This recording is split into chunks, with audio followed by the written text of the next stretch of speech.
You're listening to MedX, the Medical Extrusion Podcast. Presented by US Extruders. Extrude with confidence.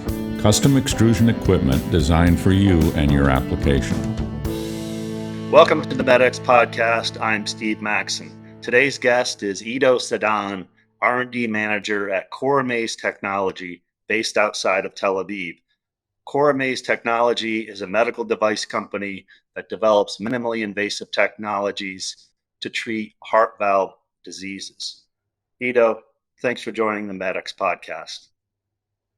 Sure thing, Steve. I'm happy to be here. Thanks for inviting me.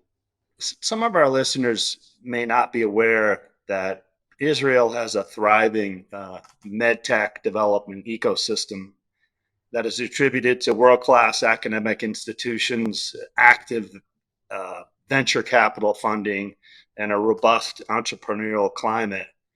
Within that ecosystem, you are the founder of a local community in Tel Aviv called Medtech-Secrets, where you promote the collaboration of ideas between innovators in the medtech industry.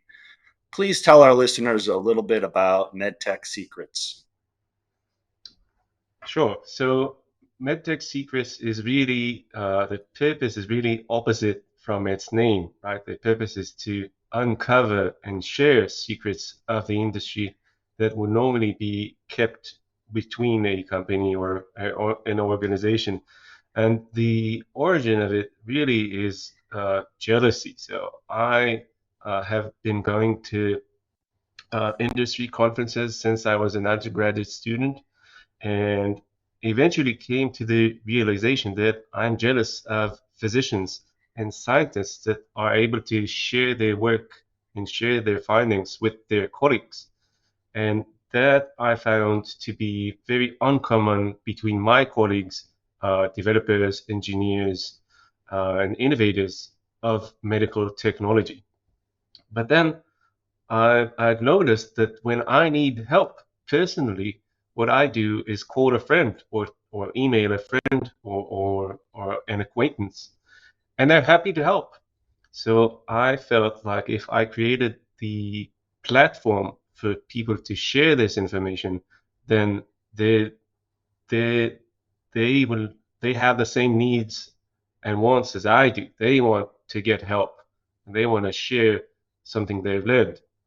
So I created Medtech-Secrets started as a Facebook group, and now it's growing to be a community where people are able to do just that. If someone wants to test an idea and doesn't want to wait 4 weeks or 6 weeks to get a custom extrusion, for example, they can log on to the group and ask, does anyone have anything similar to these dimensions? And almost always someone has some scrap tubing, some sample they got in the past, and they're willing to share it for no fee just because they're part of a community and they're happy to help. Also very common is sharing of lab equipment. If someone wants to test something and doesn't want to buy or lease expensive test equipment, then they would log on the group and ask, does anyone have a tensile tester I can use? And almost always they get help. It's really quite incredible to see from the side, and very often people would come to me and say, this is awesome, this is so great to have, and I'm really happy to do that. I do that as a non-profit, kind of like a hobby. And we are now organizing the third meetup for the community. That will be December 5, right after ICI conference in Tel Aviv, and we'll have great content that you don't normally get to see in industry meetings about how to register your first IP or how to raise your seed funding if you just have an idea and you're a solo entrepreneur, things like that. We'll also have drinks and snacks. It's a friendly atmosphere, very unbuttoned. Sounds like a great collaborative environment. How do people learn more about it? Is there a website? Is there a LinkedIn page? We have it all. We have a LinkedIn page. We have a Facebook group for more for the local communities. It's managed in Hebrew, and also a website, Medtech-Secrets.com. Ido, you recently wrote an article in LinkedIn about how to cheat at device development for quicker R&D process. Walk us through this method when designing a new catheter, a sheath, or a delivery system. Right. So I use the word cheat, obviously provocatively to get people to read the article. And my intention by that was that when we have a new design or have a new idea and we want to test it out, the regulatory burden of medical technology is very high. And because of that, we need to work very quickly in the R&D phase to test out our ideas and basically fail quickly to be able to reach clinical milestones quick. So there's a very high burden, very high standard of proof needed to start your clinical trials, and a lot of pressure to get things done quickly. From my experience, waiting for custom-made parts can take 4 or 6 or 8 weeks, and that can kill your R&D project just waiting. Your burn rate is high. You want to get things tested quickly. So what I advocated is for people to practice what I would call heuristics. So you ask yourself a question, does this design meet my requirements? And obviously you can't answer this question quickly because you have to order parts and wait for them. So if you practice heuristics, what you would do is answer not this question, but a similar question you are able to answer right now. So if it's tubing, for example, and you need a custom-made tube, don't order the tube and wait the 8 weeks to get it. But while you wait, get the closest thing you can to this tube that will answer your question. Does this idea work, or can it work if I have the right design? And that's another example where people log into Medtech-Secrets and say, hey, does anyone have this scrap tubing? Anything with this size range, doesn't have to be the same material, doesn't have to be the same length. And if you can crystallize your question and answer that and de-risk the technology barrier as fast as possible, that I think is the key thing.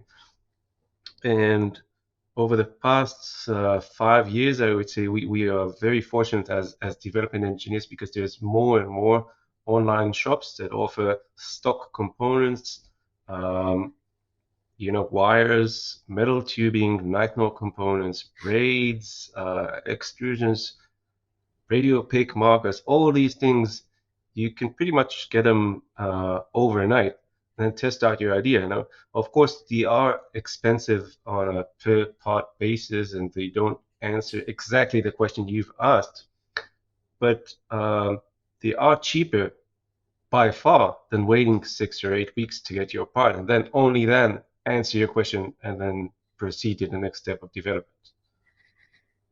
Yeah, you're right. So much has been done over the last 5 years, at least, of building an inventory of components for medical device development. So shout out to companies like Chamfer and Spectrum Plastics and Midwest Interventional that have online stores so that people can get extrusions, balloons, braided shafts, metal components, guide wires, all quickly and on your desk within a few days. Yeah, that has incredible value for us. I know some of these larger companies are struggled to maintain these stock components, but yeah, if anyone out there is listening, keep them.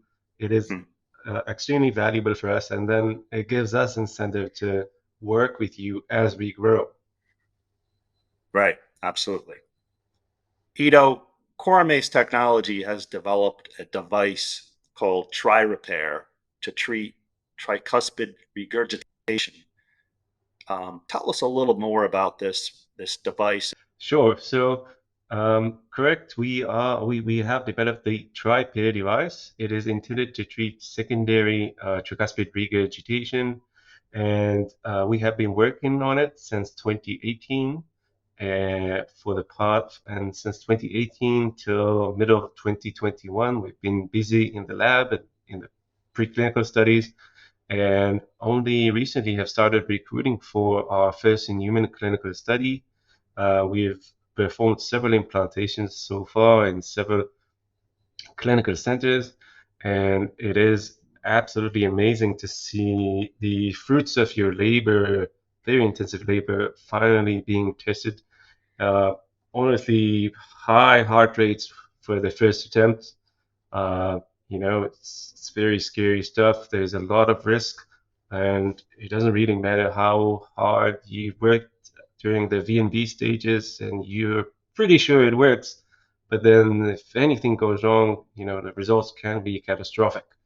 So it's tremendously exciting and rewarding to see this proving to work. So we are seeing that the device is safe to implant, and we are seeing some initial follow-up data coming from both the physicians and the patients, showing that it is effective and improving their quality of life. So that's really great to finally see. And in the future for Coramaze, we are planning to start an expanded pilot study next year, and then after that, a pivotal study with an even larger patient population. We believe that the TriPair device is capable of treating a patient population that is not served by neither annuloplasty devices in the European market, and neither edge-to-edge devices, both in the European and the American markets. So there is quite a large patient segments there, specifically with a big gap between the valve leaflets. That our technology is based on basic coaptation technology. So it's basically a balloon that is inflated and placed between the tricuspid valve leaflets. And this way it kind of seals the leak between them. And so this is why I was saying there's quite a large patient population that this device can help, and that are not served by existing technologies. Okay.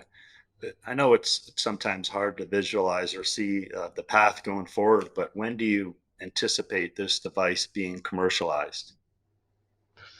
That's a tough question. I don't know if our board would be happy with us answering that now, but yeah, maybe 3 years we'd be ready. Okay. All right. Thanks for sharing that technology. It's very exciting.